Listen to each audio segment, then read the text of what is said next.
No, like it was already brought up earlier about your like Go ahead. dating preferences about wanting a girl with like a low body count, but that would also sleep with you really quickly. That you were like, no, I wouldn't sleep with someone with a high body count. Is that being like a standard? I thought it was kind of weird. Wait, what? Sorry, what was weird? That you like wouldn't want to sleep with someone with a high body count, but you also don't want to get married.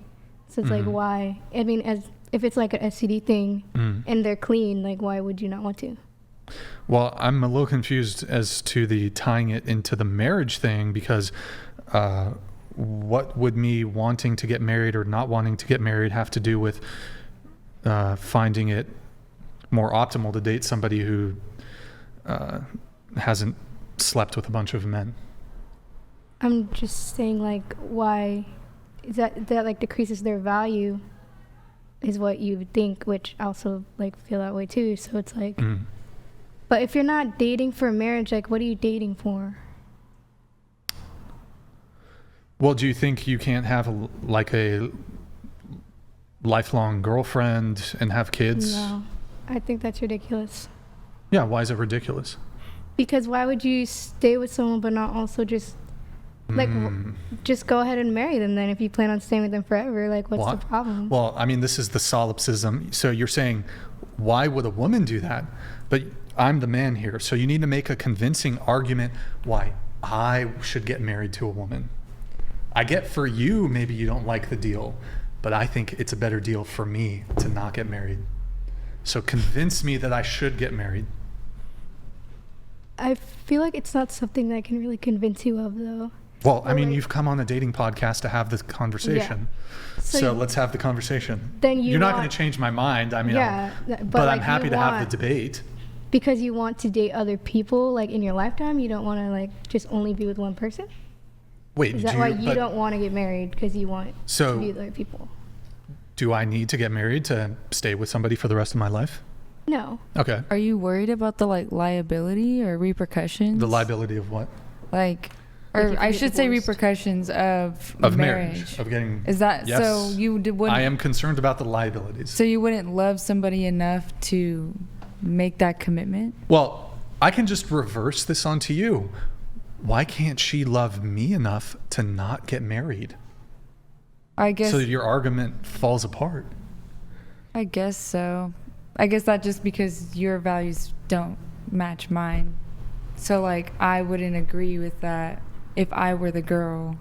That's totally fine. She shouldn't date me then. Well, yeah, that's my point. Right. But you're going to have to make a more compelling argument besides, well, if you love her enough, you would do it. Well, the point of marriage is to make that commitment to become one with that person. Is that the point of marriage?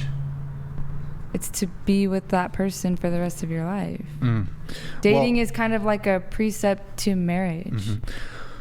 Well, the issue with that is that the divorce rate is astoundingly high. So it doesn't seem, or it doesn't occur to me, that marriage precludes people from breaking up.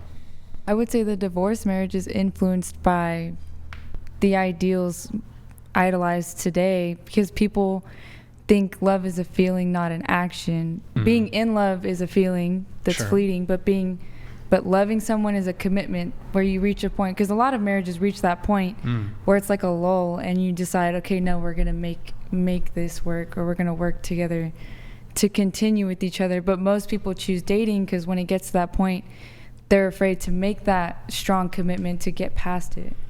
So dating is the easy way out, and it's like, I'd rather not, and then just go find somebody else. But marriage puts you under the responsibility of standing to that commitment. Does it? It should. But what does it have to do really with, are you saying for both partners? Yes, for both partners. Well, wouldn't this criticism be better aimed at women, given that they're more likely to divorce men than the reverse? I agree with that. I think women are too emotionally led and emotionally charged, to where it comes down to, if a man has a strong opinion or if it's rooted in truth, they can't handle it because it hurts their feelings.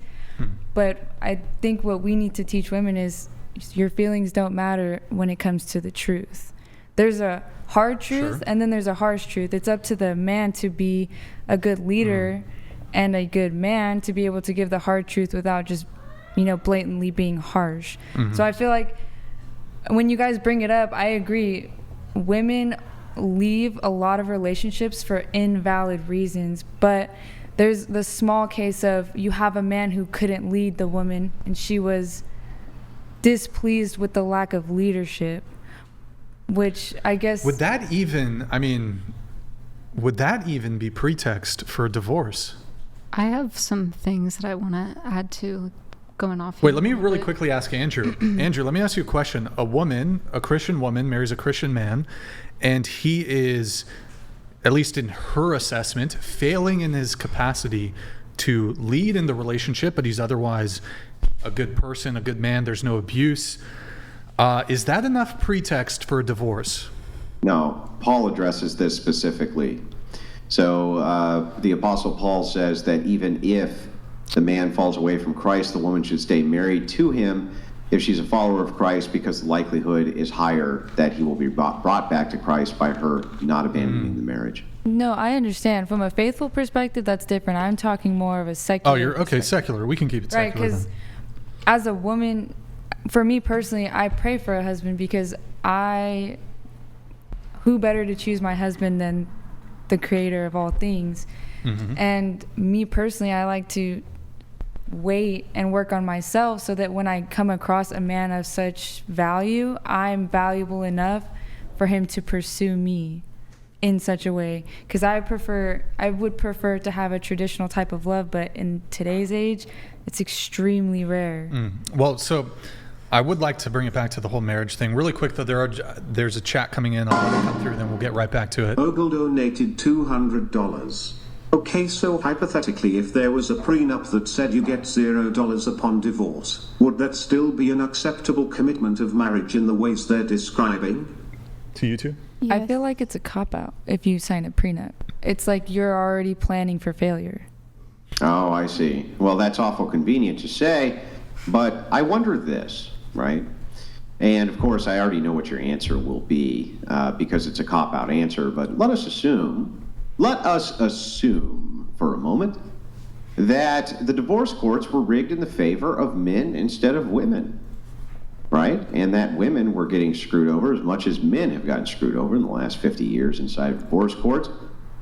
Would you say then that a woman should protect herself by getting a prenuptial agreement? Because if she didn't have said agreement, then if they did divorce, the man had all the earning capacity and she doesn't, and she needs to protect herself. And let me add on to this. In this hypothetical scenario, men are initiating 80% of the divorces. Okay. I understand the reason for signing a prenup. Like, I understand the reason. But can you answer my question? Right. My question is, if the roles were reversed in this scenario, would you advise your friend who's a woman to have a prenuptial agreement so that if a divorce happened and he had all the earning capacity that she could protect herself? I would tell her, don't get married if you can't make that risk. If you're not willing to make That's the risk. exact advice that I would give to a man in reverse. If a woman is unwilling to sign a prenuptial agreement, then don't get married. No, I mean, don't get married if you're debating a prenup because you're Right. You're You're assuming saying the the same risk. thing I'm saying. If you're debating a prenup, then don't get married. Right, okay. Same thing I'm saying. Right. So I would say that if the woman is willing to sign a prenuptial agreement, yeah, sure, get married to her, because then she is offering stake and equal to your own. And if she won't sign a prenuptial agreement, why get married to her? I see what you're saying. Like, if she's not going to leave you anyways, it wouldn't matter. That's right. That makes sense. I guess the reason why I wouldn't, it's because it's like he's making a statement of, I trust you. So to me, it goes a little bit past the, like, how do I say that? The, like, cut and dry. It's just Well, legalities. let us imagine for a moment. Let us assume that there was a bowl of M&Ms, okay, and they were all brown M&Ms, 50 to 60 to 70% of them were actually poisonous cyanide, and 30% of them were not poisonous cyanide, right? However, the person tells you, listen, I have checked these M&Ms, okay? I have checked them. And here, I'm going to hand you one of them for you to eat, and I need you to trust me.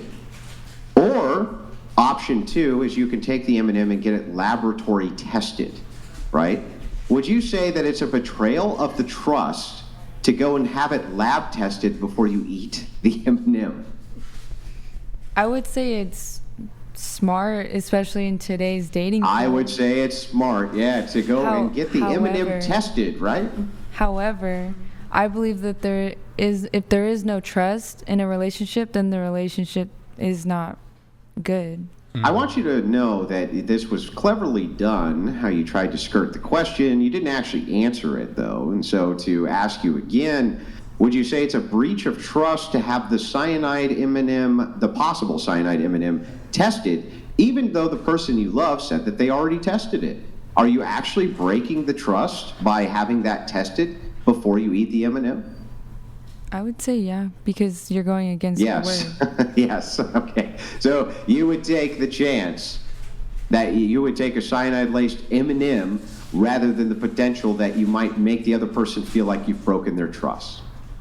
I feel like all relationship is risk, regardless. Well, okay. If all relationship is risk regardless, you would agree with me that you're still taking a risk. If you sign a prenuptial agreement, there's still a risk there. But I also think that a lot of relationships are designed around the mitigation of risk. Here's one such example. Do you plan on doing long-term family planning when it comes to your children? Family planning? Yes. Yes. Okay. Is that to mitigate risk? No, it's to ensure that my kids are raised properly. And you know that by taking out risk. You're taking away risk. That's how you know that they're, like, if you're doing long-term family planning, right, then you're saying if I have more money than less money, there's less risk that my kids are going to be in danger, right? I thought you meant family planning in terms of education, like how you're same thing. All of it is the same exact thing. It's all mitigating risk. Well, so the idea here is you want your child to have the best education. Otherwise, you run the risk of them being less educated than they need to be to make it, right? But you don't necessarily need to like spend a lot of money to get a good education. I agree, but that has nothing to do with the fact that you're not mitigating risk. The whole point is to mitigate risk. So every time I look at married couples and I look at couples in relationships, they do everything in their power to mitigate risk, except sign this fucking piece of paper, which is really weird to me. It seems to me like they don't want to sign the piece of paper because they don't want to mitigate his risk. Well, okay. It seems like they want to mitigate all the risk except his risk. I guess that makes sense for a modern woman nowadays, like how women think. The reason I don't get it is because in my mind, it wouldn't make sense to me, because it's like, why would we... Christian women don't divorce their husbands? Well, it's also like I'm not contemplating that if I'm deciding to marry you. So it's like, why would that even be a discussion?